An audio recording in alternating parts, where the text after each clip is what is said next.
Bé, bona tarda a tothom, moltes gràcies de nou. Estem de nou, amics de la India. Hoy es martes 5 de febrero del 2019. Vamos a hacer la sesión número 13, la 13ª del libro de Vicente Beltrán Anglada, Los misterios del yoga.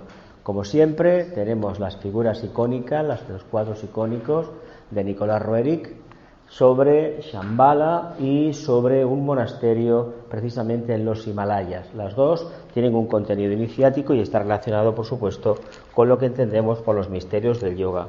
Siempre digo que la palabra misterios quiere decir desconocido, no algo extraño ni muchísimo menos relacionado con lo que aparece en el cine actual o la televisión. Por lo tanto, si alguien cuando vea uno de estos vídeos, el título, lo primero, cree que vamos a encontrar aquí dentro algo especial, es decir, eso que llama el plexo solar, hay que decir que nada más lejos de la realidad. Entonces, empezamos. El cuadrito, Way to Shambhala, 1933, y Tíbet, 1936. Dos cuadros icónicos del señor Roerich, Nicolás Roerich. Los verdaderos esoteristas y discípulos espirituales trabajan con la sustancia débica, que produce la luz, y que los magos negros lo hacen con la sustancia elementaria que vivifica las sombras.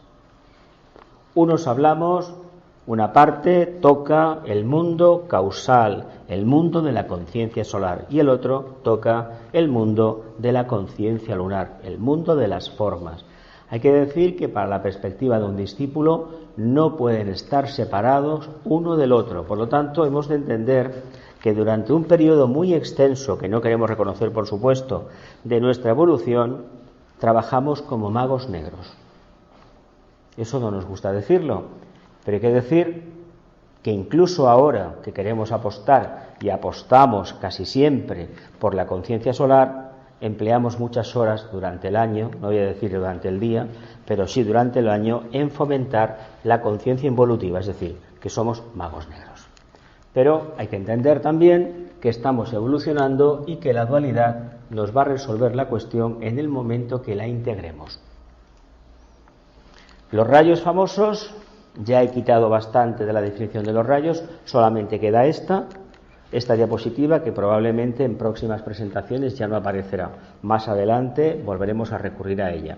Tengamos en cuenta que el logos es un propósito que se divide en los planos de manifestación en 7 oportunidades de acercarse a la casa del Padre. Cada una energía diferenciada, pero en el fondo es la misma energía. Por tanto, si hablamos de los rayos, estamos hablando de un mundo donde hay conciencias en evolución. Por tanto, esas energías posibilitan que la conciencia evolucione en una determinada línea.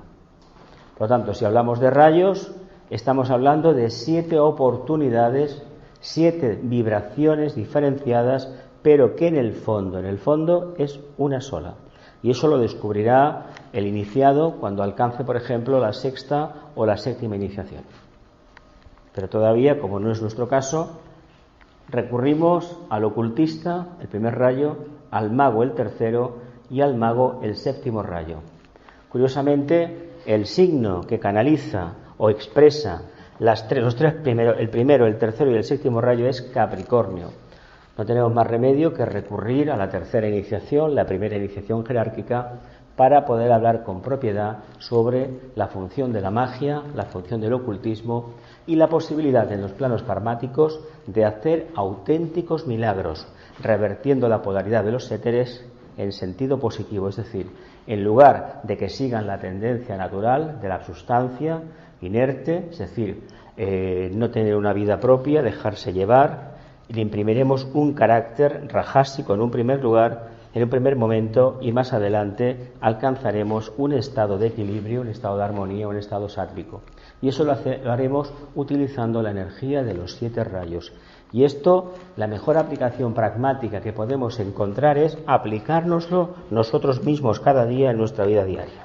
Y ya veremos cómo la voluntad da resultados, cómo la actividad o la adaptación dan resultado, cómo un intelecto poderoso da resultado y como una posibilidad real de manifestar en el plano físico mediante la devoción la vibración positiva o la armonía y, por supuesto, el amor. No olvidemos una cosa, el amor no tiene ni pies ni manos. El amor no tiene ni pies ni manos. Necesita de un intelecto poderoso para poderse expresar. No vale expresarlo vía plexo solar. Eso se utilizó en la Atlántida. Hoy en día no funciona así.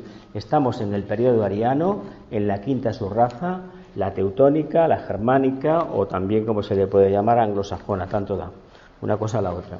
Y hemos de tener en cuenta que es la energía necesaria para comprender los arquetipos, pero utilizar el intelecto no para llenarlo de fórmulas matemáticas o de estadísticas, sino para descubrir los misterios. Acordémonos de las famosas preguntas de la Esfinge o el mandato délfico. El hombre conócete a ti mismo implica utilizar la mente. ¿Quién soy, de dónde vengo y hacia dónde me dirijo? Implica conocer la mente. Y la cuarta pregunta de la Esfinge, ¿y todo esto para qué? ¿O para qué? También implica utilizar la mente. No esperemos que las cosas nos vengan por revelación. Nos vendrán por revelación si cada día meditamos, estudiamos, reflexionamos y somos plenamente conscientes del papel que aquí y ahora, en esta coordenada espacio-tiempo, mente abstracta, mente concreta, estamos realizando. Si no lo somos, todo lo que nos acontezca será una pérdida de tiempo.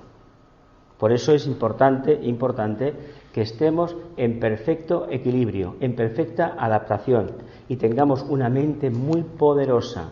Por supuesto que la devoción, la energía del idealismo nos va a acompañar, faltaría más. Los humanos necesitamos en este planeta esa energía. ¿Por qué? Porque los ángeles neptunianos están alrededor continuamente. Es un planeta de agua. Como es un planeta de agua, esa energía no tenemos que hacer nada con ella, ya está aquí. Utilicémosla de manera correcta, hacia lo más sublime, hacia lo más elevado, y no se dejamos de tener devoción a ideales caducos y a formas caducas. Nos quedamos aquí en la semana pasada. Dice, todo yoga, al hacerse consciente en el individuo, tiende a ejercitarse por el esfuerzo y la disciplina.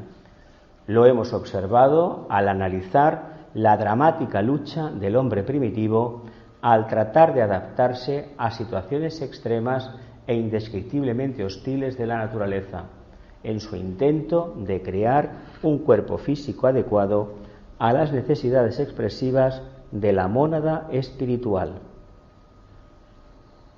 Todo yoga se desarrolla, hace consciente en el individuo, se ejercita por el esfuerzo y la disciplina. Curiosamente, dos palabras que en estos tiempos parece que están proscritas. Nadie se quiere esforzar y nadie quiere aplicar disciplina. No disciplina a los demás, a uno mismo. Nadie quiere eliminar todo aquello que realmente impide que la auténtica luz se manifieste.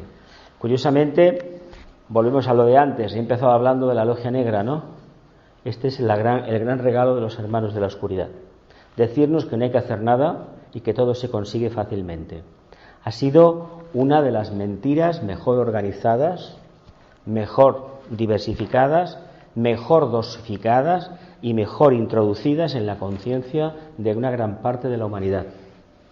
Si nos creemos que no hay que hacer nada y solamente con desearlo lo tendremos, yo digo que las religiones en este sentido han fracasado por pedir, porque sus feligreses todos se caracterizan en un 90 y pico o un 100% en la actitud pasiva del pedir. Eso del pedir y se os dará, ¿cómo lo interpretamos? ¿Al pie de la letra? Pues es completamente falso. Tú primero da y luego ya veremos lo que te darán. Y no pidas nada. No pidas nada para el yo separado, para el mundo de la forma. Eso que hablábamos antes de la magia negra. ¿Entendemos lo de arriba? ¿Lo vemos un poco? Dice, lo hemos observado al analizar la dramática lucha del hombre primitivo al tratar de adaptarse a situaciones extremas e indescriptiblemente hostiles de la naturaleza en su intento de crear un cuerpo físico adecuado a las necesidades expresivas de la mónada espiritual. Hubo que enseñarle a respirar, le costó muchísimo sacrificio, mucho dolor desarrollar los pulmones, ¿sabéis esto? Y le ha costado mucho dolor ¿qué? ¿No habéis conocido gente que le duele la cabeza cuando tiene un libro delante? Cuando le pones unos cuantos teléfonos se marea y le duele muchísimo a la cabeza cada vez que intentan estudiar o comprender algo. Decimos, ¿qué pasa? ¿Se bloquean? No se bloquean, señor. Es que construir las redes, toda la red interna neuronal, exige un esfuerzo.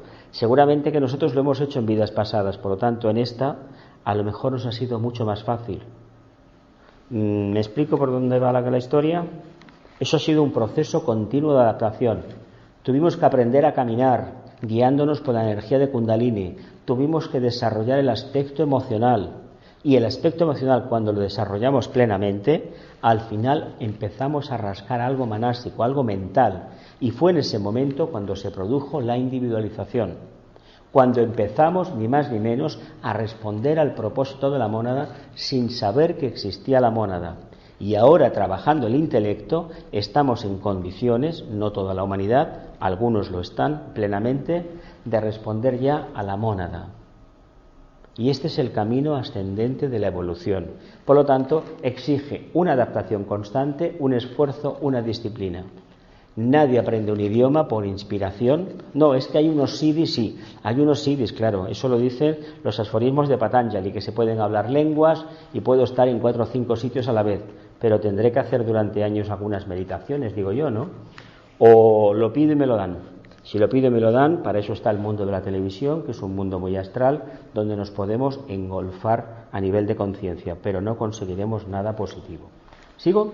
Veremos recrudecerse este proceso más adelante, cuando los esfuerzos del pensador, del alma, hurgando en los destinos cíclicos del tiempo, se orienten definitivamente hacia la búsqueda de la verdad y hacia la plena expansión de la mente. Revelación del quinto gran principio cósmico de la naturaleza divina, tratando de responder adecuadamente a la eterna y lacerante pregunta: ¿quién soy? ¿De dónde vengo? ¿Hacia dónde me encamino? Vuelvo a preguntarlo por enésima vez. ¿Alguna vez, valga la redundancia, os habéis formulado estas preguntas o similares? ¿O la famosa del oráculo de Delfos? Hombre, conócete a ti mismo como uno con el imperecedero, como uno con Dios. ¿Nos lo hemos formulado alguna vez o no? Sí, ¿no? Yo creo que sí, ¿no? Siempre me formulo el porqué. El porqué. ¿Por qué? Yo más de quién soy. Y sí, y yo como acuariano, ¿para qué? Yo no lo sabía hasta que me dijeron que el acuariano se pregunta no el por qué, sino para qué.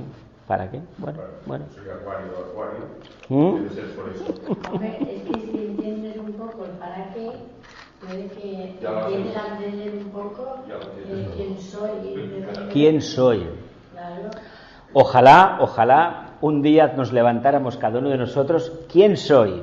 ¿Sabéis por qué está esa estrella ahí puesta? Es un ser humano con los brazos abiertos, no haciendo gimnasia. Es un ser humano.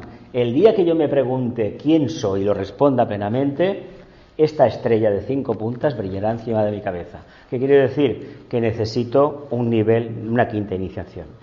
¿Por qué lo digo? De quinta iniciación, de Mahatma, de maestro. Con un poco menos, con una cuarta se podría responder, pero plenamente, saber quién soy equivale a una etapa de evolución donde ya no soy humano, he dejado esa etapa, esa esclavitud de depender de unos átomos simiente y de una ley del karma que me ha condicionado y yo he interactuado con ella. Por lo tanto, esa estrella, y además azul, es azul por fuera y rojo por dentro, primero y segundo rayo, y cuando me muevo manifiesto el tercero. Como la del Miró con la casa, ¿no? La estrellata que está, sí. Hombre, tiene ese contenido esotérico, ¿eh? Lo que sucede que ese cuadro se lo hizo para ellos, parece ser que era una niña jugando con una pelota, pero es la estrella e indica muy bien lo que hay detrás, de la organización. Hay un cumplimiento de un propósito. Y si sabéis cómo se hizo esa organización, francamente es para quitarse el sombrero, Y la persona que lo tiró adelante la idea, se sabe se sabe de él, ¿no? Pero no sale casi nunca en documentales. Salió una vez y a mí me reveló una cosa muy importante. Ese señor y los que montaron eso eran miembros del nuevo grupo de seguidores del mundo sin saberlo. Porque apostaron por una sanidad privada a la gente necesitada y montaron una caja de ahorros y con los beneficios, ya desde un principio, lo hicieron con esa idea. El Monte de Piedad eran otros. Esto era unos capitales, la Caixa era unos capitales de cara a la vejez. unas inversiones, y crearon el Monte de Piedad, estaba más asociada aquí en Cataluña a la aristocracia.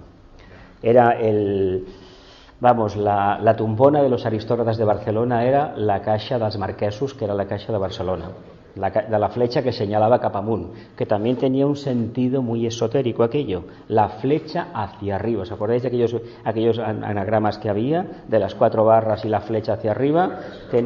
No, esa era Caixa Barcelona. Barcelona. Tenía su razón de ser esa historia, y estos, por descontado que lo sabían bastante. La persona que les hizo el logo y el señor Miró, sabéis que tenía, a mi modo de ver, una visión bastante astral, porque las cosas que ha hecho son muy astrales. El de Figueras, ese ya no hablamos, porque ya sabemos cómo estaba y la visión que tenía, la visión interna. Pero estos supieron plasmar lo que esa organización iba a hacer. Hoy por hoy es una fundación, hoy por hoy, dentro de unos años veremos qué será. Ya lo veremos. Quedamos que un día nos despertaremos y se producirá en nosotros la revelación. ¿Sí? ¿Seguro? Pero ya no tenemos ni que despertar. Bueno. Solo una pregunta. Dime. Perdona. Cuando dices que nuestra evolución está en función de, que digamos, lo que quiere la mónada, ha sido inconsciente, ¿no? Nosotros todavía, a día de hoy, somos inconscientes. Hemos abierto los ojos. Los que estamos en el sendero hemos abierto los ojos, pero todavía no estamos viendo el verdadero espíritu. No. El día que alcancemos esa quinta iniciación, entonces las cosas serán diferentes. La estrella de 5 puntas tendrá un sentido. Todavía no. Sin embargo, y por la ley de su propia y natural esencia de unidad, el único esfuerzo que le es permitido al cuerpo emocional, de acuerdo con las más acrisoladas virtudes del yoga, es dejarse conducir sin esfuerzo. Al cuerpo emocional solamente se le permite dejarse conducir sin esfuerzo. ¿A dónde nos ha llevado esta política? ¿A dónde nos ha llevado? ¿Alguien se atreve a decirlo? Él está hablando desde la perspectiva de un iniciado que conoce muy bien el Raja Yoga, el Raja Yoga y especialmente el Agni Yoga, que vive en contemplación, en estado de serena expectación, etcétera, etcétera. Atención profunda, todo esto. Dejarse llevar sin esfuerzo al vehículo emocional. ¿A dónde nos ha llevado en la actualidad? ¿Por qué tenemos el karma que tenemos en la Tierra? ¿A qué es debido? ¿A que hemos sido malas personas? ¿O que nuestro mundo emocional, qué ha hecho nuestro mundo emocional? ¿Nos ha arrastrado hacia dónde? Hacia arriba no. ¿Qué nos dijo el venerable Buda, este cuadro que tenemos aquí en Amigos de la India, en la pared? ¿Qué nos dijo con respecto a la rueda de Shanshara? ¿Quieres vivir en el centro, en el nirvana? Aléjate de la periferia, ¿verdad? Aléjate del mundo de la forma concreta, la primera diapositiva que hemos puesto. Céntrate en el interior, donde está todo lo que necesitas, y aléjate de esa forma externa, porque esa forma externa te obliga a ¿qué? A dar vueltas y vueltas y vueltas, ¿verdad que sí? Entonces, por ley de su propia natural esencia de unidad, el único esfuerzo que le es permitido al cuerpo emocional, de acuerdo con lo más acrisolada virtud de ello, es dejarse conducir sin esfuerzo. Toma. Entonces, ¿cuándo nos damos cuenta de que nos hemos equivocado y de que el mundo del deseo no funciona?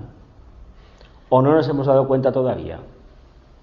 A lo mejor todavía a nivel mundial no nos hemos dado cuenta. ¿La literatura? ¿Os gusta la literatura? Me imagino que sí. El cine porque es una cosa nueva, pero todo gira en torno al mundo emocional, al mundo del deseo. Una de las cosas que debemos agradecer al cine, aunque no la literatura creo que la ha conseguido mucho mejor, es que nos ha enseñado a tratar nuestro mundo emocional y a integrarlo. Esto las grandes novelas, Las grandes novelas que se han escrito desde, Divina Comedia para acá, El Quijote entre ellos, y sobre todo los dramones arquetípicos del señor Shakespeare, Sófocles, Esquilo, etcétera, etcétera, en la antigüedad, nos han enseñado a comprender que, ojo, que los psiquiatras, el psicoanálisis y el señor Jung utilizaban esos patrones, ¿Qué patrones utilizó el señor Freud? ¿El complejo de quién? De Edipo, rey, y de quién era el otro? El complejo de Electra, ¿no? Electra. Vale. ¿Y qué le pasaba a esos complejos? El famoso odio a los padres, ¿no? Entonces, dejarse conducir sin esfuerzo, ¿cómo lo podemos interpretar nosotros? Si yo me dejo llevar por las tendencias que tiene mi conciencia, ¿hacia dónde se va a encaminar en una primera etapa? ¿Va a ir a lo más abrupto, sublime, exquisito, difícil de alcanzar? ¿O se va a lanzar de cabeza a todo aquello que quiere satisfacer y que no ha podido satisfacer antes porque no tenía medios o no le dejaban? Vamos a hacer el ejemplo poniéndonos en nuestra infancia. ¿Cuántas veces os dijeron a vosotros que no pusierais los dedos en el enchufe? Unas cuantas, ¿verdad? ¿Y qué acabamos haciendo al final? Va, venga, sed valientes, ¿eh? Los 10 dedos, ¿no? O cogiendo un clip, abrirlo y que saltaran los plomos, a ver si era verdad. A ver, no es que sea un espíritu de investigación, es que basta que le digas a un niño, no hagas esto ahí hay algo. Entonces, ¿cuál ha sido el problema del dejarse conducir, la interpretación del dejarse conducir sin esfuerzo? Hablamos del mundo emocional, ¿eh? Ojo que para tener una conciencia de Agni Yoga hay que coger el Bhakti Yoga, el Raja Yoga, ponerlos a máxima presión, triturarlos y eso será el Agni Yoga. Fuerte, ¿no? ¿Sí? Bhakti Yoga, la aspiración, el mundo de la emoción sublimada, junto con lo más sublime de la mente, la juntamos, lo trituramos y esa esencia que parte del mundo emocional, para entender el Agni Yoga hay que conocer el mundo emocional. Pero el mundo emocional refinado, sublime, no el de los bajos deseos, el de las adicciones al sexo, al juego, al alcohol, a lo que sea, a los juegos violentos, a todo esto, a la sangre. Todas esas aficiones, esas adicciones, no nos hablan de una conciencia que evolucione en un sendero correcto.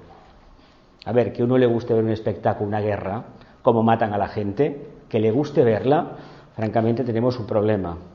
Tenemos un problema, ¿no? Pero ¿lo tiene la persona que tiene esta adicción? Seguramente que no. ¿Quién tiene el problema? El que tiene más conciencia. El que no tiene conciencia no tiene problemas. ¿O sí los tiene?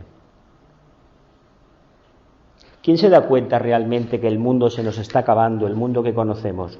Que ya sales al campo y no hay la variedad de flores, ni de mariposas, ni de insectos, ni de pájaros que hace 20 o 30 años yo encontraba, pues, por donde vivo, por San Boi, había mucha más variedad. Ahora hay otro tipo de insectos, o mariposas hay menos, las flores ya no son las mismas, etcétera, etcétera.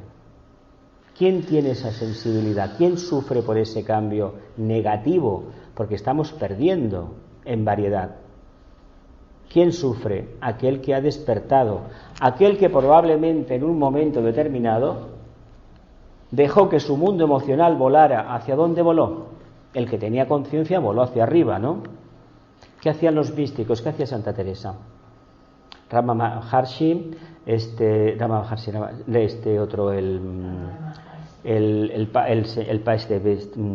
Juan de Yepes, San Juan de la Cruz, Molinos y muchísimos más que me dejaré en el tintero, ¿no? ¿Qué hicieron? Dejaron volar la imaginación, que es astral, la imaginación es astral, la visualización es mente. ¿Hacia dónde lo llevaron? Hacia lo más sublime. Como tenían un intelecto fuerte, al final la experiencia mística la pudieron relatar con todo lujo de detalles. Esa es la diferencia entre el verdadero místico, el que está en contacto con el arquetipo, que se funde el camino con el esoterista, y de aquel otro que solamente vive en el plexo solar. Pero para llegar a esa conclusión hay que entender cómo funciona el mundo emocional. ¿Qué os ha pasado cuando tenéis una emoción así muy dura, muy fuerte? Por ejemplo, como pánico. ¿Qué hacéis habitualmente? Imaginaos que ahora os llega un WhatsApp y os envía una información que os desequilibra un poco. ¿Qué hacéis habitualmente para contrarrestar la reacción del vehículo emocional? ¿Qué hacéis? ¿Nada? ¿Todo? No, ¿qué hacemos? Cosas. Me pongo a llorar, la válvula de escape de la presión emocional es o gritar o llorar. ¿Sabéis eso, no? O una de dos, o me entra una cosa en el corazón que me asfixio, o parece que los intestinos se están retorciendo y el estómago me va a reventar. Y si estoy comiendo, hay gente que disfruta dando malas noticias en la mesa. Y familias que tienen la costumbre fea, rancia, de que dirimir las cuestiones personales, karmáticas, cuando uno está celebrando Nochebuena, una boda o incluso la comida después de un entierro. Tracar trapos sucios de la familia. Mira, se ve que el caldo de cultivo está ahí. ¿Qué creéis que sucede con eso? ¿Sabéis lo que cuesta reparar esto? Aquel que sabe reparar, adaptarse a la situación, es un poco más inteligente, ¿no? Se conoce un poquito mejor, ¿verdad? ¿Qué nos suele pasar cuando el vehículo emocional va por libre? No lo podemos controlar. Es como un corcel salvaje y no hay forma. ¿Tenéis en reserva algún pensamiento poderoso para concentraros inmediatamente en ese pensamiento y la energía que le dais al otro? Evidentemente os acabará tranquilizando. O empezamos Padre Nuestro, etcétera, etcétera, la gran invocación. Si estamos alterados, ningún mantra vale. Lloramos por naturaleza y nos desahogamos. ¿Y la próxima vez qué pasará? ¿Se acabarán las lágrimas algún día? ¿Se secarán? ¿O no? Estáis muy callados, ¿eh? Yo creo que el dejarse conducir sin esfuerzo. Dejarse conducir sin esfuerzo. Es un tema muy bueno a un nivel. Es confiar. Confiar, muy bien dicho, confiar. Y confiar es uno de los dones del Espíritu. Y atributos de los maestros de Dios es la confianza. Claro, esto a nivel simplemente físico, dejarse conducir sin esfuerzo es lo que tú dices, llegar a, pues bueno, estar estirado y... Al pozo. La respiración es lo que funciona. También funciona la respiración. Pero imagínate que no conoces la técnica de la respiración. Esto es más de Oriente, ¿eh? Aquí se enseñó más a sustituir un pensamiento por otro. Pero no es tanto una técnica. No, es una actitud psicológica nada más. No, es confiar. Confiar. Simplemente confiando y ya estás. Entonces, la próxima vez que tengamos un bajón, que esos que hay cada día, en Barcelona, si vas por la calle, raro es que no te encuentres con algo extraño. De todas maneras, la confianza ya hay desapego, Hay un grado. Hombre, claro. Es que la confianza interna de que nada malo me va a pasar. A ver, si el famoso Salmo 23, el Señor es mi pastor, nada me falta, me conduce por verdes praderas, no sé qué historia, todo lo que hay, me lleva a beber agua fresca, todo al rebaño. Si creyéramos en eso, ni miedo a la muerte, ni miedo al mañana, ni al futuro, ni nada de nada, caramba. Yo lo que no entiendo, como tantos seguidores de religiones en el mundo que saben eso con otro nombre lo saben, ya sea Alá, ya sea Yahvé, ya sea el Dios que sea, tantos, es el mismo, todos hablan de lo mismo, de la misma expresión. Dios es amor, es bondad, es comprensión, es oportunidad. Tanto, ¿por qué ponemos tantos malos rollos? Básicamente porque nuestro mundo emocional no ha sido bien construido. Eso es lo que distingue un ser humano de otro. El mundo emocional no es la cabeza, no es el contenido de la cabeza. ¿Sí o no? ¿Continúo? Por aquel suave estímulo que procede de las entrañas de sí mismo y que debe culminar en el hallazgo del paraíso perdido, de aquel místico Edén, cuyo recuerdo intuitivo eternamente presente en el Sancta Sanctorum del corazón permite la continuidad del proceso de la vida. Parece que esté sacado de Introducción al Agni Yoga, ¿no? Porque es el mismo lenguaje, florido, metafórico. Por lo tanto, ¿qué debemos hacer para alcanzar el mundo arquetípico del centro cardíaco? Pues vivir una vida plenamente confiada y tranquila. ¿Qué puede pasar? A ver, que nos llegue la parca un día a buscarnos, pero bueno, ¿y los que están a nuestro alrededor no se van a ir tampoco? ¿O qué? Que nos quedemos sin casa, hoy en día es muy normal. Que nos quedemos sin vivienda, que sin trabajo, pues mira, mal de muchos, ¿qué quieres que te diga? Que tengamos dificultades, pues no tenemos ojos o es que vivimos aislados. Porque vivir en Barcelona nos permite ver cómo es la vida, porque se ve de todo, del que les sobra por todas partes, a todos los niveles, y va con unos coches que a mí me daría vergüenza ir con coches que valen 300.000 euros por la calle, que se ven, hay que estar atentos, y dices, madre mía, un coche por encargo, hay que ver cómo viven algunos, y luego ves gente no que estén pidiendo, pero son gente que necesita ir a Cáritas, que necesita acogerse a todas las posibilidades que hay de pequeñas subvenciones porque no le llega la pensión.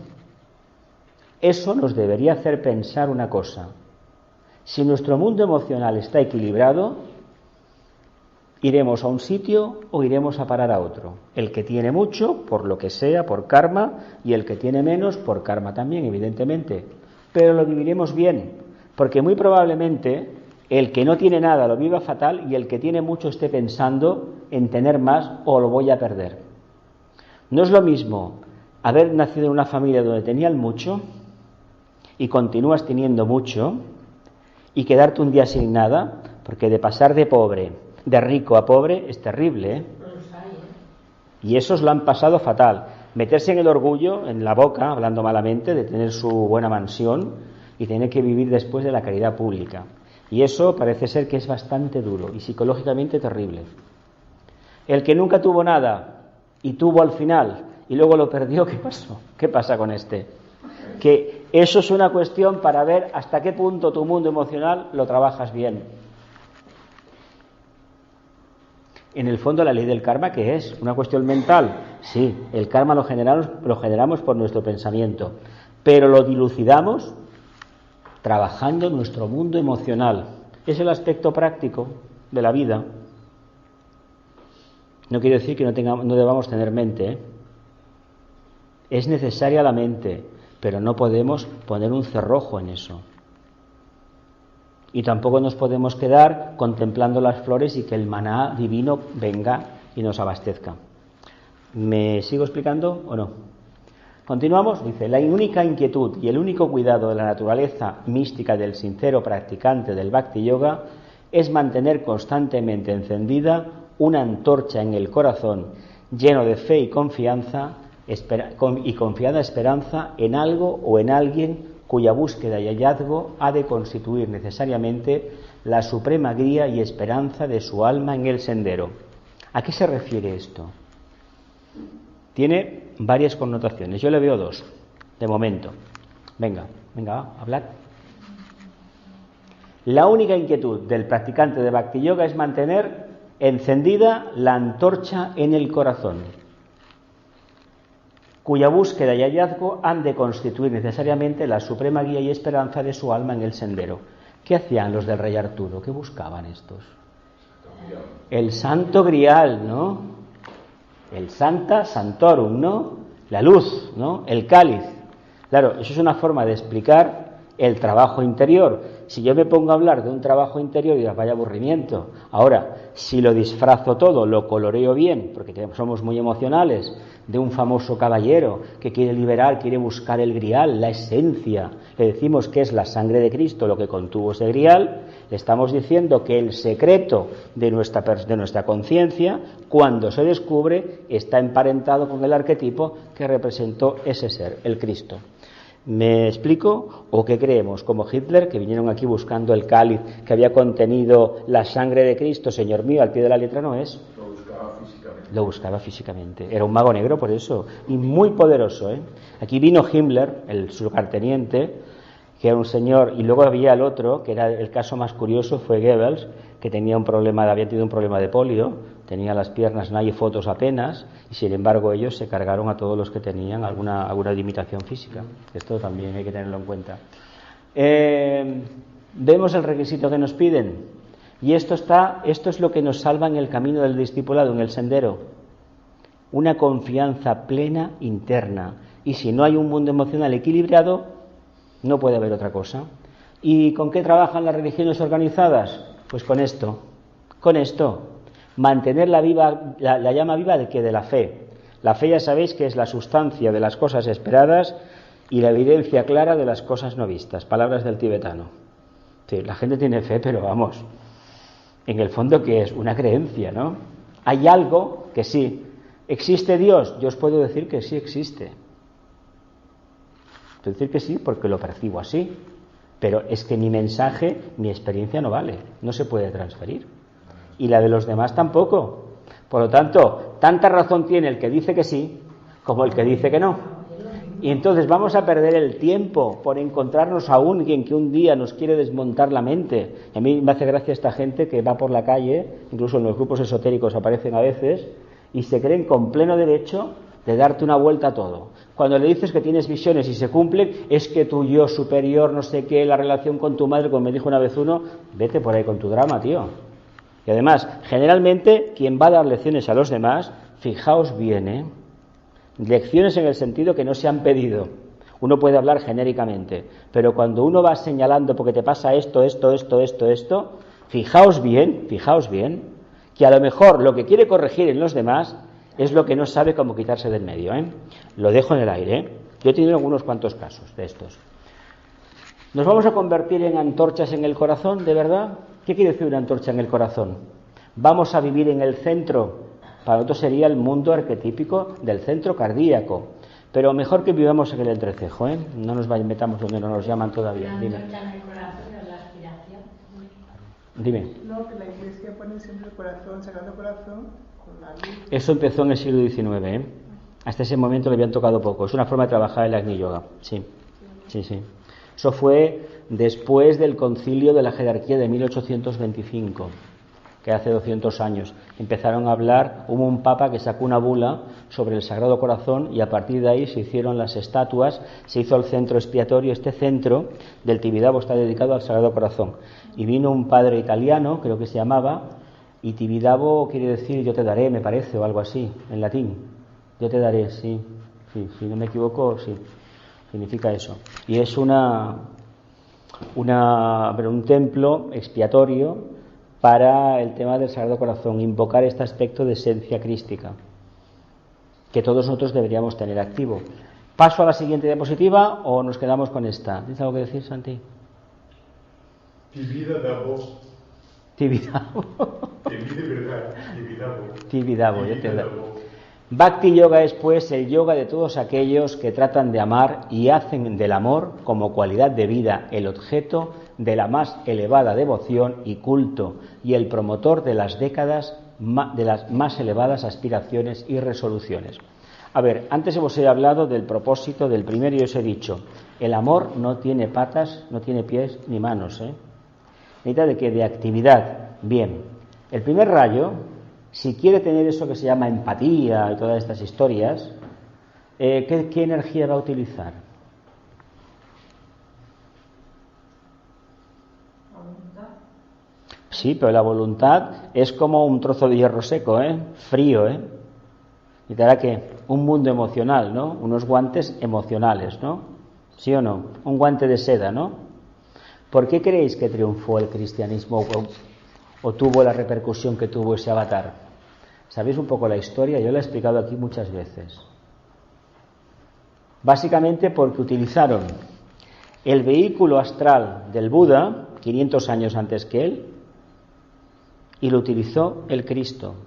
Porque sin ese vehículo emocional, el mensaje suyo no podía pasar del plano mental. Entonces, ¿qué pasa con esta energía? Que tiene el color de esa gran realización, de ese gran avatar, el Buda, y también la del Cristo. Y lo que hay, dicen, en el plano astral es precisamente el vehículo astral del Cristo, que le está esperando para cuando vuelva, cuando toque. Y eso tiene una cualidad irradiatoria increíble.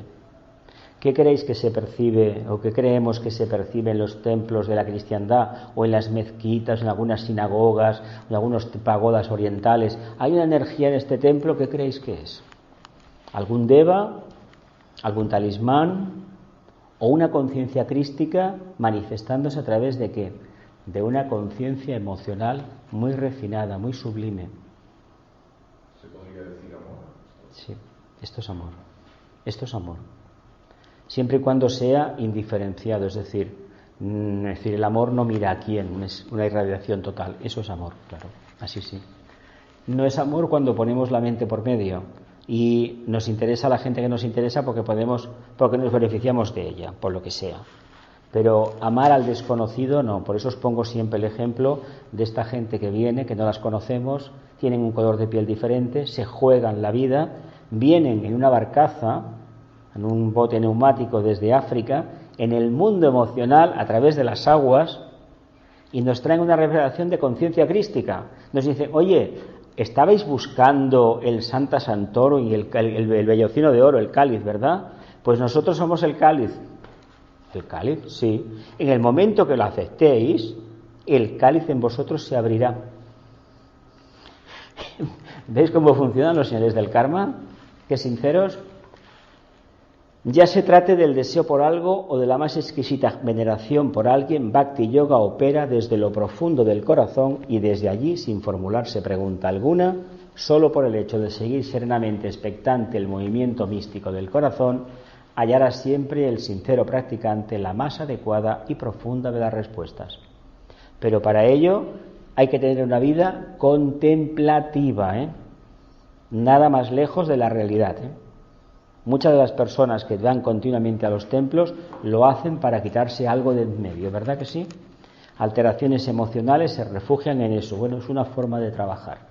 Hay otras más eficaces, pero hay que entender que la evolución es muy lenta y no todas las almas saltaron al ruedo el mismo día, en el mismo momento. ¿Continúo? La identidad mística de todos los yogas.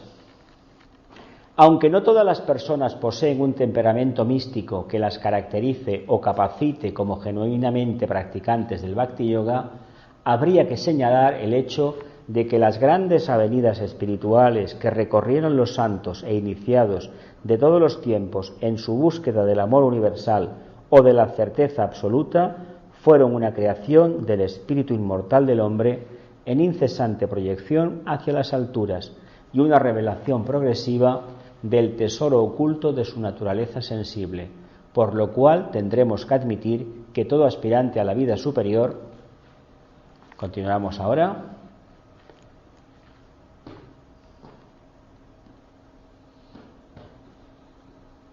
búsqueda del amor universal. Todos los devotos de una religión, ¿qué dicen? Que aman a la humanidad, ¿no? Todos aman, todos los mandatos de religiones organizadas hablan de amor. Yahvé, amor. Alá, amor, ¿verdad? Los cristianos pues son lo mismo, por lo tanto es Yahvé o Jehová, como se le quiera llamar. No vamos a preguntarnos si realmente se ha puesto en práctica o no, porque a los hechos nos remetimos, ¿no? Siempre. Pero ¿la vida de los feligreses realmente responde a este patrón?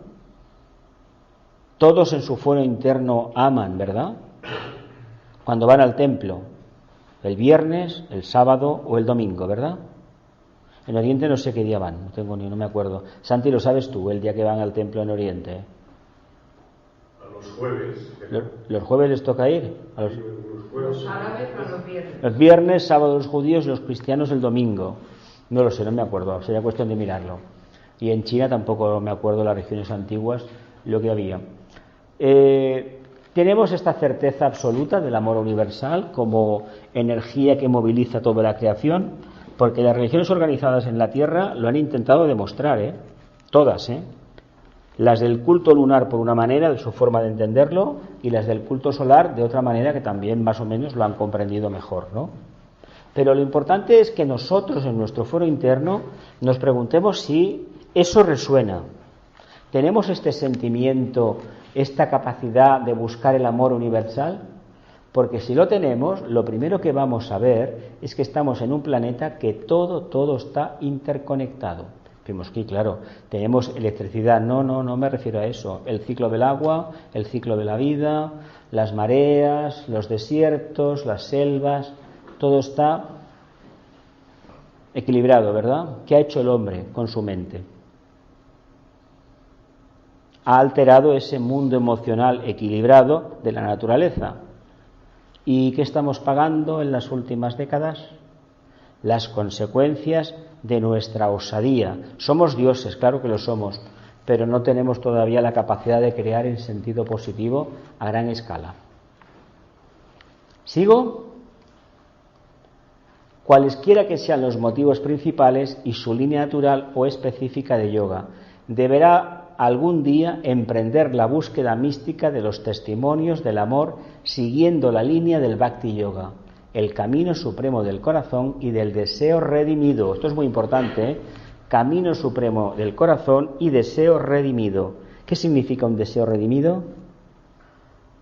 Liberado ya. Liberado, transmutado, reconvertido en aspiración, ¿no? Es decir, en lugar de desear tener un coche, puedo trabajar para tener un coche, pero no estar reñido, que al mismo tiempo me preocupe por meditar y reflexionar, ¿no?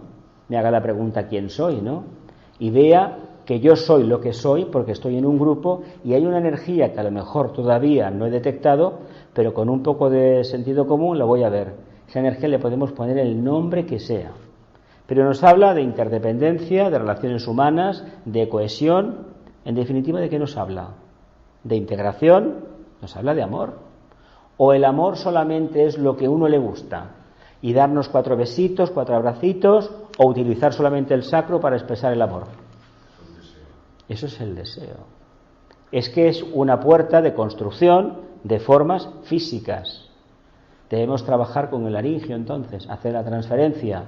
Y el deseo tiene un papel muy importante. En el momento que nos canse, la energía que empleamos nos agote para formas caducas y esa misma energía la utilicemos para generar otro tipo de formas más sublimes, estaremos creciendo, nos estaremos alejando de ¿qué? De lo caduco. Estaremos redimiendo el deseo y ya será aspiración, ya será voluntad al cumplimiento del propósito, voluntad al bien. Mientras tanto es voluntad destronada, ¿no? Descarriada, mejor dicho, ¿no?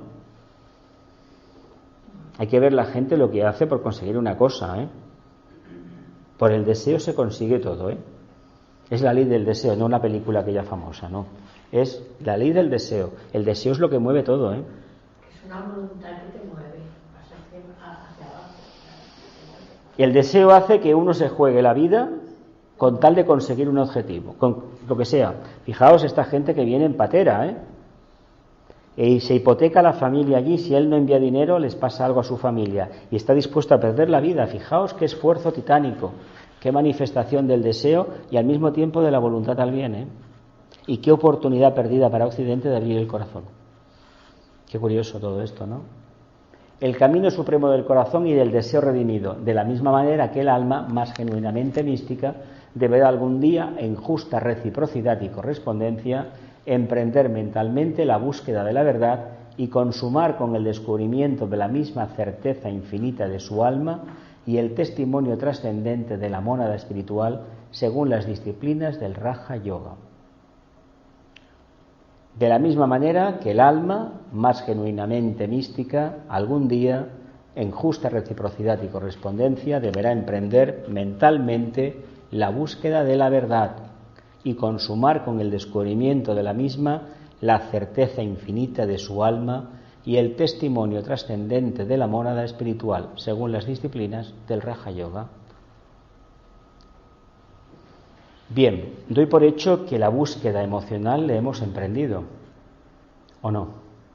Yo diría que sí, pero la búsqueda mental la hemos emprendido ya. Somos plenos seguidores de este esfuerzo titánico para encontrar la conciencia superior a través de la meditación. Esa es la búsqueda mental. Como le dices, el mundo totalmente interconectado. Los que lo tienen más claro son... Como le dices, el mundo totalmente interconectado. Los que lo tienen más claro son según qué tribus de sitios que no tienen... Claro, nada. aborígenes. Exacto. Viven de la tierra, viven de lo básico. Todo... Entonces, para ese viaje no hacía falta. Alforjas. Eso es el paraíso perdido. Ese estado de conciencia es el paraíso perdido. Tendríamos que volver a un estado con los niveles que fueran como ellos, ¿no? Porque deberíamos volver con la tecnología que tenemos, pero a un estado de conciencia de niño. Niño en el sentido de confiar plenamente. ¿En qué? En que hay un propósito que está ahí, en que hay un sol que cada día nos alumbra. Por eso todos los pueblos primitivos, al sol y a la luna, eran referentes para ellos. Nosotros, con el desarrollo del intelecto, nos hemos quedado cojos por el camino. ¿Por qué? Porque ni miramos al sol de manera correcta y tampoco a la luna. Y nuestro problema es de no entender lo que significa la forma. La luna representa la forma en este planeta. Y ya os habrán dicho que en la carta astral donde tengáis la luna, pues por ahí mejor no entrar, ¿no? es la cárcel del alma, dicen en la astrología esotérica. Lo que se sabe es que según haya sido tu mal rollo en esta encarnación, así va a ser tu luna en la próxima. Con lo cual, la luna te va a dar el cuerpo físico, te lo va a dar, y te va a dar bastante de la personalidad. Y en los primeros años la reacción de tu vida, la forma instintiva de reaccionar, va a ser tu luna. Ojalá tengamos todos suerte y manifestemos el ascendente en una encarnación, que no todo el mundo lo manifiesta. Por lo tanto, hablar del alma, ¿para qué? ¿Para qué? ¿Me explico? Sí, ¿no? Nos entendemos, ¿verdad? ¿Vamos a buscar mentalmente la verdad? ¿Vamos a dejarnos guiar por la verdad, por la intuición? ¿Vamos a aplicar aquello de magia blanca, que la realidad rija todos mis pensamientos y la verdad predomine en mi vida? Porque si lo hacemos y lo ponemos en práctica, salvando la distancia por el tipo de disciplina, va a ser lo mismo que hemos visto antes. Buscar que el Santa Santorum, el Grial, ¿verdad?, desde el mundo de la aspiración, del sublime deseo, se consigue ese estado de conciencia. Claro. Cuando uno lo consigue, empezará a trabajar el Raja Yoga. ¿O no? ¿No? ¿Continuamos? Las raíces místicas del Bhakti Yoga se hallan profundamente hendidas en aquella lejanísima etapa de la historia del planeta, de la segunda subraza, de la segunda raza, en que ciertas potestades débicas del segundo rayo introdujeron en los éteres planetarios aquellas simientes o recuerdos vivos de un proceso logoico anterior, contenidas en el átomo permanente astral del logos planetario, introducidas dichas simientes o átomos permanentes astrales en el interior del ser humano en evolución y dentro de la vida de la naturaleza, se produjeron los siguientes resultados. Átomo astral permanente que venía de la cadena lunar, ¿no? Y ese átomo astral permanente, ¿qué sucedió cuando empieza a actuar en la segunda, en la tercera? Es la tercera donde viene. En el interior de la segunda raza, ¿no? Segunda subraza de la segunda raza, ¿no? Bien, en la tercera es donde empieza a aparecer ya, sí, empieza a aparecer un poco de la parte mental. La parte mental y la verdadera emoción, el verdadero Bhakti Yoga empiezan ahí a aparecer, sí, pero eso es después. Una pregunta. En el anterior sistema, en la anterior encarnación del logos planetario, la que es la tercera cadena, el globo de la luna, de ahí la síntesis astral se trajo a la Tierra.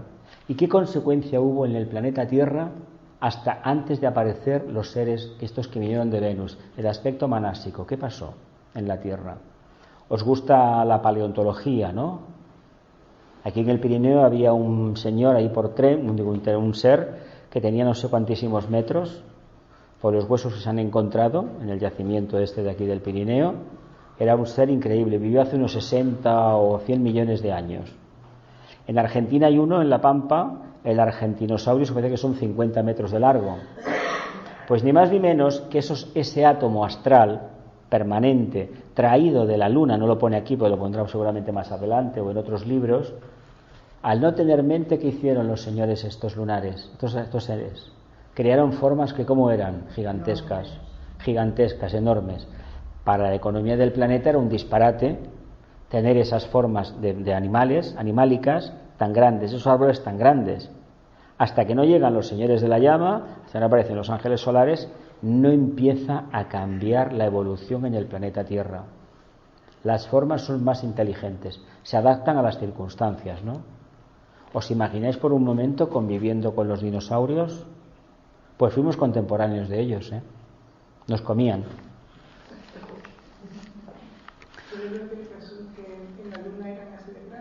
No, aquí en la Luna yo no he dicho eso, Yo lo trajeron de allí, pero como era astral, era una forma muy diferente de evolución a la nuestra, allí no existían los procesos que existieron en este sistema, por lo tanto, no. Lo que trajeron fueron unos grandes iniciados, grandes ángeles, que trabajaron como podían, lo que sabían hacer. Por eso nos crearon un cuerpo tan grande. El cuerpo Lemur tenía 4 o 5 metros de altura, imaginaos, un ser que además no caminaba erguido, es decir, unos brazos larguísimos, y prácticamente no se podía erguir porque precisamente no se había activado el tema de Kundalini. Tanto no, la gracia de un ser humano es que tiene un caduceo y por eso los humanos caminamos erguidos. Es decir, hacemos clarísimamente un puente entre nuestro padre y nuestra madre la tierra. Por tanto, hemos integrado en cierta medida el tema de la luna, el tema de la materia. Lo vemos, a ver qué resultados se produjeron. Fueron incorporados al ritmo evolutivo de la naturaleza planetaria, afectando profundamente al reino vegetal ciertas jerarquías débicas especializadas procedentes de otros lugares del sistema solar, cuya misión definida era construir el cuerpo emocional o astral del ser humano y dotarle de naturaleza sensible. La razón por la cual tenemos una naturaleza sensible, por un lado, es que estamos en un planeta profundamente acuoso, y por otro, porque el mundo emocional es la línea de menor resistencia de manifestación del alma. ¿Queremos conocernos un poquito? ¿Conocemos nuestro mundo emocional? Pues nuestro mundo emocional está haciendo de subrayo de la personalidad. Y lo más probable es que también nos diga cómo es nuestra alma. Imagino que esto está al alcance de todos, ¿no? Conocernos un poquito. ¿Cómo reaccionamos a nivel emocional? Somos muy llorones, nos quejamos mucho, tenemos periodos de irascibilidad, o realmente, vivimos en una quietud tremenda. Es decir, que somos inasequibles al desaliento. ¿Es así? Debemos conocer el valor de la emoción, Pero eso va cambiando mucho. Claro, cada encarnación va cambiando. Y durante la encarnación, y luego durante el día, hoy soy Dr. Jekyll y dentro de una hora seré el otro. Y así te digo, ¿no? A veces no te conoces. A veces no te conoces. Cuando piensas cómo eras hace 20 años. No te conoces. Eso es un cambio de deseo redimido, una revelación de conciencia. Ojalá tuviéramos cada 2 por 3 una revelación de quién soy, porque manifestar quietud en el día a día y un estado de contemplación, un estado de contento natural es conocerse. Cuando uno se investiga cómo es y aparece el verdadero yo, aparece esa estrella de 5 puntas o todavía empieza a balbucear un poquito, la consecuencia es la calma, el equilibrio. Hombre, se medita para tener eso, pero no la meditación para tener equilibrio. La meditación esotérica es, a través de una pregunta, de una investigación mental, es alcanzar algo. Y el resultado es calma, quietud y sobre todo claridad de pensamiento. La meditación occidental es muy diferente a la oriental, muy diferente. Por eso la occidental te enfrenta a tus propias historias y te saca y te genera grandísimas crisis. Esas crisis después, si se llevan bien, pues caramba, qué oportunidad de cambio. La meditación oriental no es así, es pasiva. Es dejar la mente en silencio, en un punto, lo hagan ellos. ¿Me explico? ¿Sí?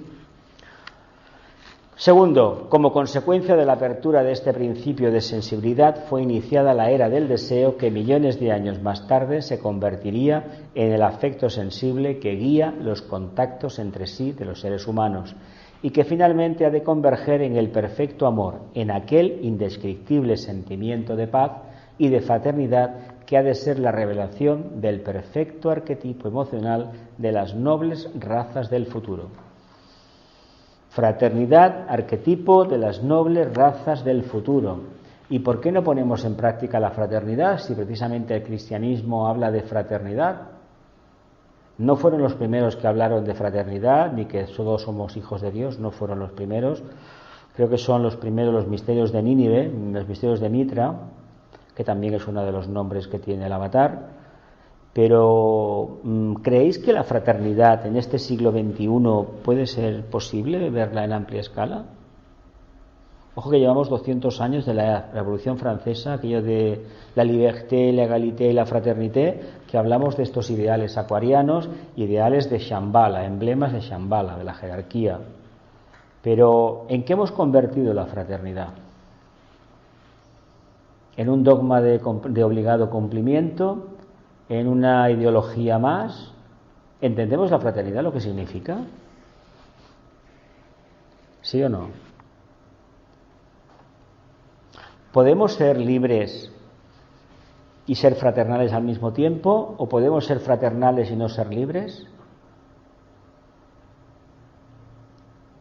A ver, que somos todos hermanos, biológicamente lo sabemos.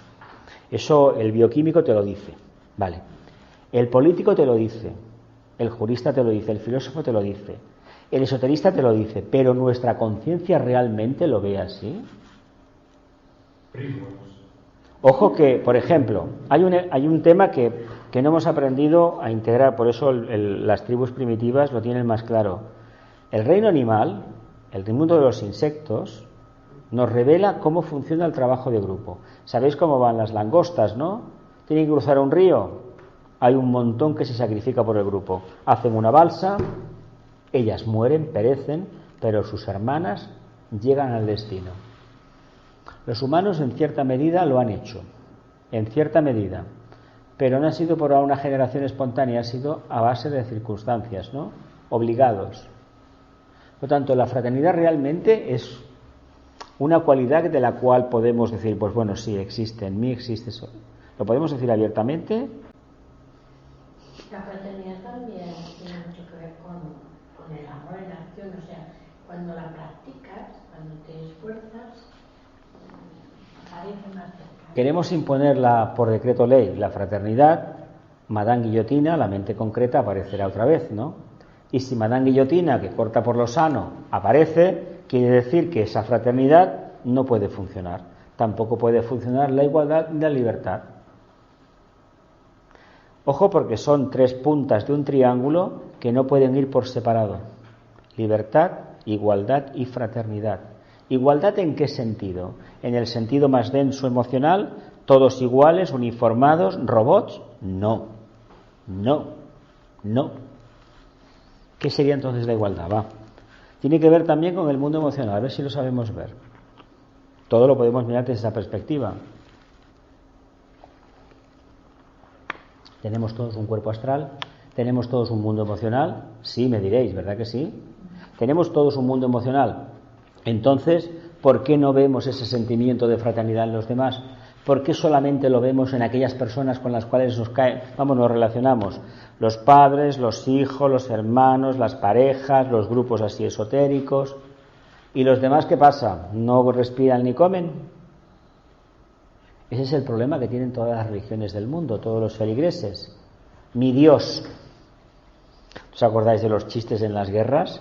Los de uno pedían a su Dios que matara al otro. Imagínate qué cortocircuito le estábamos provocando al jefe. O aquel de los cátaros. Que Dios separe los suyos. Muy bien, vale. Matarlos a todos, ¿no? Bien, ¿vemos el problema donde radica esto de la fraternidad? ¿Cómo va a haber fraternidad si nuestro mundo emocional es un desastre? No puede haberla, de ninguna manera. ¿Cómo va a haber igualdad si nuestro mundo emocional es un desastre? ¿Cómo va a haber igualdad? Y así, siempre igual. Sine die. ¿Vemos dónde va a estar el problema? A ver, ¿qué ha sucedido en los últimos 200 años en la Tierra? Bueno, siempre ha habido historias, pero las dictaduras que hemos tenido en el siglo XX indican hacia dónde va la idea del mundo emocional para muchos seres humanos. ¿Por qué creéis que existe este país allí en el sudeste asiático que nos parece tan pintoresco a nosotros desde aquí, los desfiles? La gente que se ríe de esos desfiles no se acuerda de los que había en España, hace 50 años, porque, aquello era un espectáculo también, Un espectáculo, la gente cómo perdía la compostura por ver a aquel señor cuando pasaba en coche, eso hay que verlo, La última vez que vine a Barcelona aquí, en el 71 o 72, que estuve en Pedralbes un mes, madre mía, cada vez que salía la gente perdía el hambre, todo lo quitaba. Tenían que ver al Dios protector, ¿no?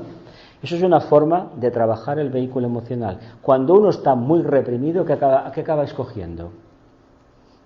Un dictador. ¿Qué les pasó a los alemanes?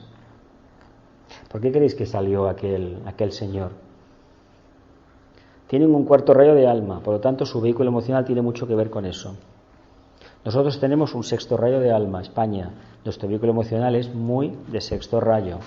Por eso salió lo que salió. Cuando nuestro mundo emocional no está plenamente equilibrado ni purificado, acabamos escogiendo opciones ¿de qué? ¿De qué tipo? A por ellos, ¿no? Que los maten a todos, que uno ya el de arriba los escogerá. O te mato en el nombre del profeta, ¿no? O del Cristo, de quien sea. ¿Lo vemos dónde está el problema? El mundo emocional. Si el mundo emocional está alterado, ¿qué hace uno que tiene una poca mente? ¿Enciende qué? La mecha, ¿no? Ya está. ¿Lo vemos o no vemos la historia? Es muy fácil vendernos la moto de que los demás tienen la culpa. O con lo que se vende en España ahora, de que el problema de España son los extranjeros. Y que yo sepa, los extranjeros trabajan y cotizan y consumen. Es así de claro, así de claro. Y si generan miedo. Y además, pensemos exactamente el miedo es emocional, totalmente. Y por eso dice, el miedo es irracional. Claro que lo es, porque es una cuestión de plexo, de sentimientos encontrados. Es decir, lo que hemos descubierto con todo esto de aquí, de esto que pasa en Cataluña y en otras partes del mundo, es que hay una parte oscura increíble, y la parte oscura es el mundo emocional. Por eso, de la verdadera magia negra son muy pocos, porque hay pocos mentales en ese sentido de trabajar el intelecto, una línea muy dura, muy dura, muy dura, muy perseverante, muy estricta para hacer el mal. No tienen que hacer el mal, solamente aprietan un botón, se enciende la llama y ya hemos saltado. ¿Lo veis o no? ¿Qué sucede en estas finales de ligas, estos campos de fútbol, la energía que hay allí tan negativa? Falta que saltara una chispa para acabar ¿qué? ¿Os acordáis lo que pasaba en los clubes ingleses hace años, antes de cuando los echaron de la Liga Europea? Que se mataban entre ellos y se metían fuego a los campos de fútbol y murieron un montón. ¿Os acordáis de una final en Milán hace años, una Copa de Europa, la que liaron? Creo que en Holanda también pasó algo. ¿Eso qué indica? Cuando el mundo emocional no está equilibrado, aparecerá un salvapatrias que nos va a prometer que mi vida va a ser mejor, pero hay un pequeño problema. Él no tiene un ungüento mágico para solucionar mi problema emocional. El ejemplo de la URSS, paradigmático. Un pueblo seguidor de la Iglesia ortodoxa, bueno, cogieron una iglesia por la otra. Se cae el muro, acaba el comunismo, vuelven a construir catedrales. Entonces, ¿qué pasa? Que nuestro mundo emocional está ahí y esto no lo vas a cambiar. No lo va a cambiar el materialismo dialéctico de ninguna manera, ni el marxismo, ni el comunismo, ni el capitalismo. La misma historia, pero el capitalismo tiene una cosa muy curiosa. ¿Cuál es la diferencia que hay entre uno y otro? No me digáis el tema de la producción, que ya lo sabemos. ¿Por qué el capitalismo siempre triunfará? ¿Por qué? El Carlos Marx ya lo dijo, que el capitalismo era la clase social más revolucionaria del mundo. ¿Qué quiere decir? Que se adapta más fácilmente a las circunstancias. Tiene un tercer rayo, por supuesto. ¿Pero por qué? ¿Qué juega a favor del capitalismo? La ambición. La cuestión emocional, claro. Tú le haces ver a la gente que va a ser rica y va a solucionar su vida, ¿verdad? ¿Verdad que sí? Y tú te montas un negocio. Cada vez es más difícil esto. Hasta hace poco era fácil. Se podía hacer. Y se demuestra quién realmente sabe trabajar su mundo emocional, renunciar a su pequeño yo para conseguir un objetivo. Y le debemos mucho a esos capitalistas que el siglo XIX y el XX formaron grandísimos complejos fabriles y dieron trabajo a la gente. Aunque no nos lo creamos, trabajando en una fábrica adquirimos más conciencia que hablando en un bar. ¿Sabéis eso?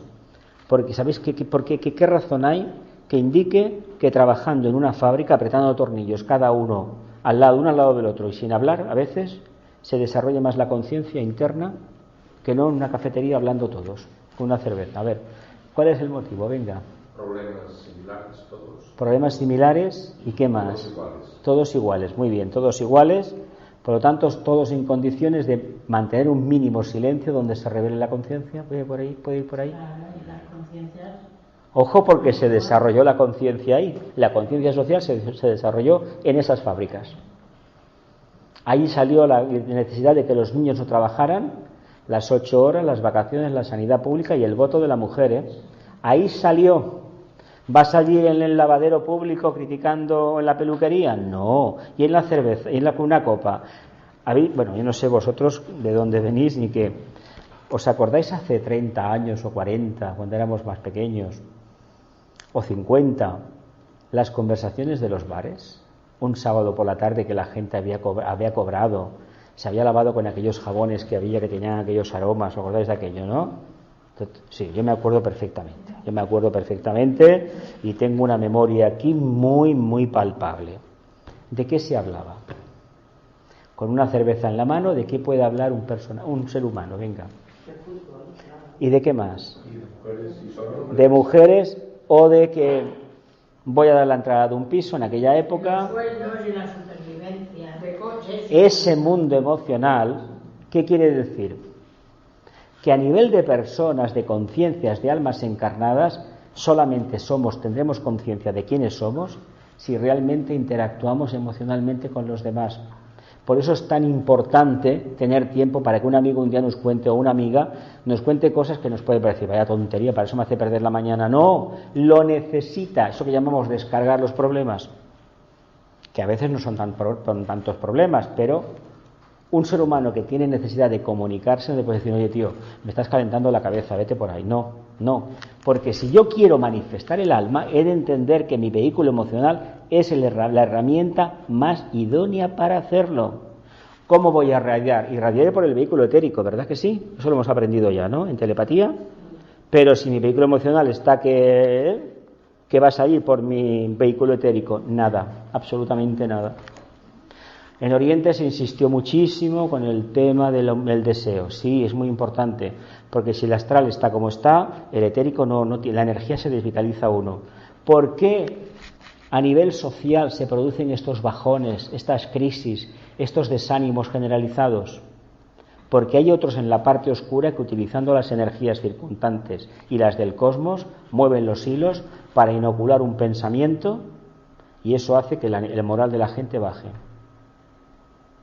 Y si no, os propongo que reviséis los últimos presidentes de gobierno que hemos tenido en España, y un día, si queréis, lo hacemos, y os puedo decir quién dio al pueblo, le dio confianza, y quién le presentó un panorama terrorífico. El último que hubo, bueno, mejor que no hubiera entrado, no porque sea de derechas, sino por el miedo que inoculó a la gente. El miedo de la represión es lo peor que hay a nivel emocional. Se puede ser de derechas o ser de izquierdas, pero esas cosas no se le inocula miedo a la gente. No se le inocula. Claro que manipulan. Y mientras hizo eso, vació el fondo de las pensiones. Así lo hizo. Y eso es un tema que lo debemos tener muy en cuenta, porque donde vivimos es donde debemos desarrollar las cualidades emocionales. No pensemos en el discipulado ajeno al mundo de nuestra realidad diaria, El discípulo es discípulo en tanto y en cuanto conoce las energías del medio donde se desenvuelve. Eso implica la política, la economía. A mí ya no me vale esta idea, no, yo soy muy espiritual y la política no es, la política es tan espiritual como meditar cada día. Es así. Y cuidado, la política asusta, ¿sabéis por qué? Porque es un mundo donde el amor y la emoción no están. Por eso asusta a tanta gente. ¿Por qué es tan duro el mundo de las leyes, de las finanzas? Porque no tiene corazón, no tiene amor, no tiene caliu, que bien, ¿no? No tiene esa chispa emocional. ¿Y por qué no se la ponemos? ¿Por qué no se la ponemos? Ya sé que los números son fríos, y un balance es un balance. Y hemos de tener la mente concreta para trabajarlo. Pero hemos de presentar otra oportunidad. Y si no lo hace gente que está orientada a la luz, ¿de qué sirve estudiar el vehículo emocional o el Bhakti Yoga? Pregunto, ¿de qué sirve? En este siglo nos estamos jugando ya toda la era de Acuario,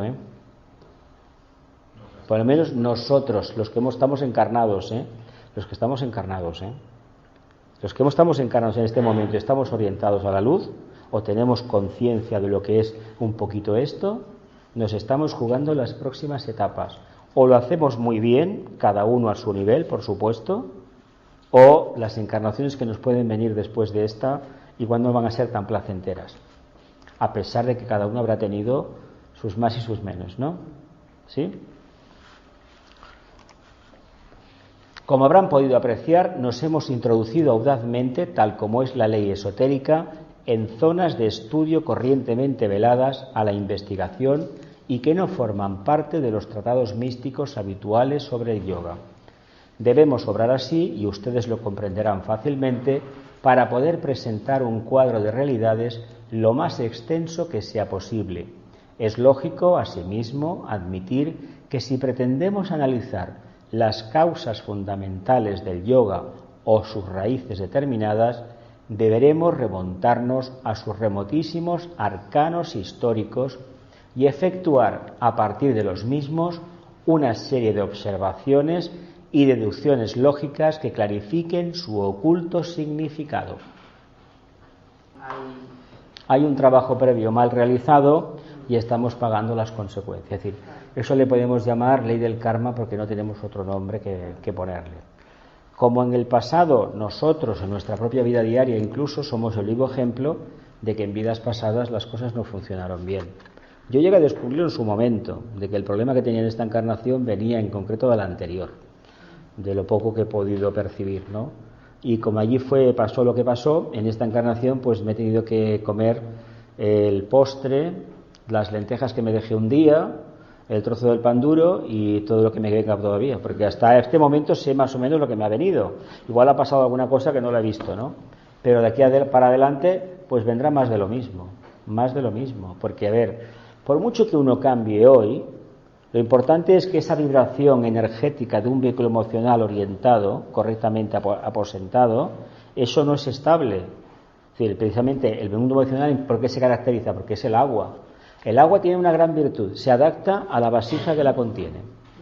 Sabéis que nos parece la Tierra esférica. Si quitáramos el mar Mediterráneo, unos valles, unas montañas, pues sería así. Imaginaos que por el interior del país llenamos de agua unos valles, las montañas, y decimos, mira, qué lago más maravilloso. Bueno, pero aquí había un valle antes. Nosotros pensamos que ese agua realmente tapa una realidad, pero es que debajo hay otra. Y el mundo emocional, lo importante es que si está bien trabajado, dentro está la revelación del alma.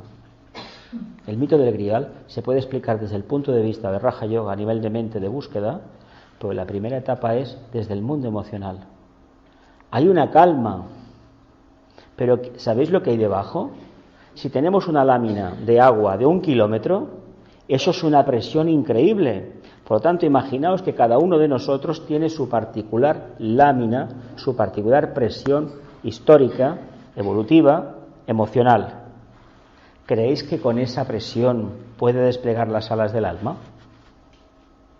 Teniendo en cuenta que el mundo actual no posibilita mucho que uno manifieste su tendencia emocional, es decir, de búsqueda interna mediante el mundo de la emoción. Porque precisamente la educación que exige el capitalismo, ¿cuál es? La que te castra mentalmente y emocionalmente. ¿Lo veis por qué el capitalismo ha triunfado?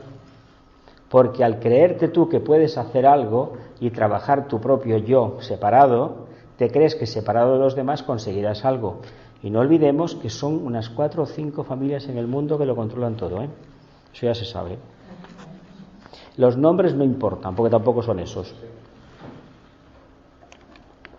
Y unos cuantos magos negros en el plano astral que están detrás. Pero eso tampoco tenemos nada que hacer. Magos negros, sí. Muy poderosos, muy poderosos. Pero no conocidos, ¿no? No, pero aquí tampoco tienen por qué ser conocidos, porque viendo las caras de algunos de este plano físico, ya uno sabe que lo que hay, ¿no? No vale la pena. Si queréis algún día podemos hablar, pero fuera de micrófono. ¿Nos quedamos en esta, familia? ¿Qué hora es, por cierto? -10. -10, pues venga. ¿Una pregunta y nos vamos? ¿No? Queda luz. El amor y el poder restablezcan el plan en la tierra. Que así sea y cumplamos todos nosotros con la parte que nos corresponde. Que así sea y cumplamos